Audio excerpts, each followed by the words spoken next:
Welcome to டெட்பெட்ஸ். கொவாலா பியர்ஸ்னு பேர் இருந்தாலும் கரடி இனம் கிடையாது நம்ம கொவாலா பியர்ஸ்.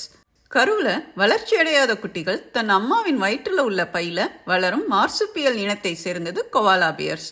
கங்காரு மாதிரி 6 மாதம் கொவாலா குட்டிகள் அம்மாவோட பவுச்சில் வளரும். அப்புறம் ஒரு 6 மாதம் உப்பு மூட்டை விளையாடுற மாதிரி அம்மாவோட முதுகில் கழுத்தை பிடிச்சிட்டு இருக்கும். கொவாலான்றது பழங்குடி வார்த்தை. அதோட பொருள் நீர் அருந்தக்கூடாதுன்றது. தண்ணீரே குடிக்காம யூக்கலிப்டஸ் இலைகள்ல இருந்து கொவாலா பியர்ஸ்க்கு நீர்ச்சத்து கிடைச்சிடும். யூக்கலிப்டஸ் இலைகளை தான் விரும்பி சாப்பிடும். ஸோ கிழக்கு மற்றும் தென்கிழக்கு ஆஸ்திரேலியாவில் உள்ள யூக்கலிப்டஸ் காடுகளில் நம்ம கொவாலா பியர்ஸை பார்க்கலாம். யூக்கலிப்டஸ் மற்ற விலங்குகளுக்கு நச்சுத்தன்மை மிக்கதாக இருந்தாலும் கொவாலா பியர்ஸ்க்கு அதுக்கு ஏற்ற மாதிரி டீடாக்ஸ் பண்ண குடலும் கல்லீரலும் இருக்கு.